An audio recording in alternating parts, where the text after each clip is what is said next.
There are no subtractions and divisions in our mind. This mind of yours, this body of yours is supposed to serve you. Once there is a distance between your psychological process and your physiological process, this is the end of suffering. What I'm thinking, what you're thinking is not the important thing. We are alive right now, that is the important thing.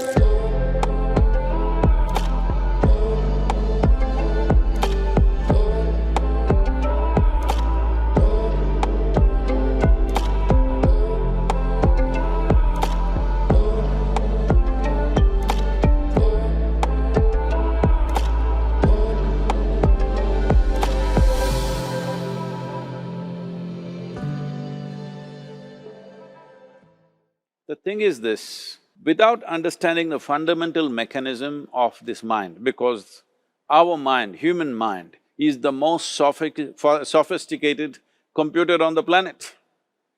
Even all the supercomputers have come out of this. When this is the case, is it not important that we understand the mechanics of how it functions? One simplistic aspect of how it functions is, there are no subtractions and divisions in our mind. There is only addition and multiplication. If you try to do something with it, it will say one more. If you try hard, it will multiply into many more.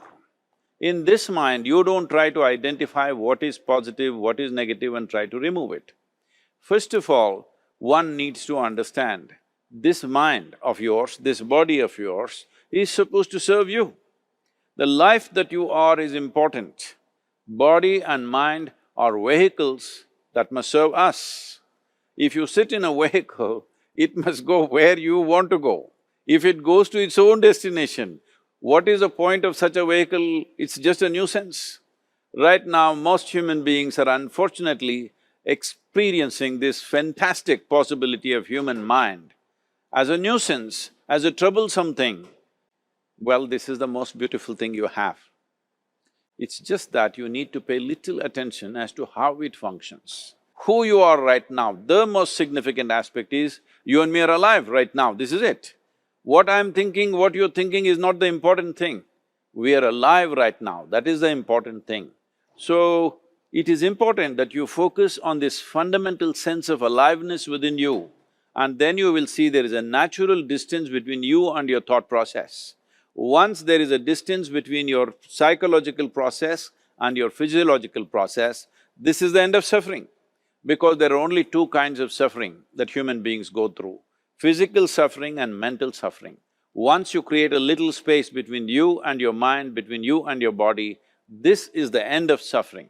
This is something every human being has to experience and know, otherwise thinking I will just remove negative thoughts and I will have positive thoughts, all the best, it's not going to work 100%, it's not going to work because nobody can remove it, they can avoid it for some time. So when negative thoughts come, you say Ram Ram, Shiva Shiva, whatever you want, but this is just avoiding, it's not gone.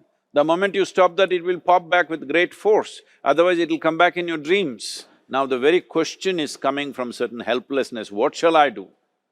Don't do anything, just sit back and just concern yourself with something which is a life process, maybe your heartbeat, maybe your breath, maybe just the sensation of being alive.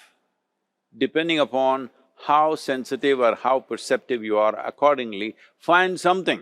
It could be a sensation in the body, it could be breath, it could be heartbeat, it could be anything, something which indicates life to you. Just pay attention to that for some time. Slowly you will see there is a distinction between what is you and what you have gathered, which includes both your physiological and psychological possibility or mess, whatever you made out.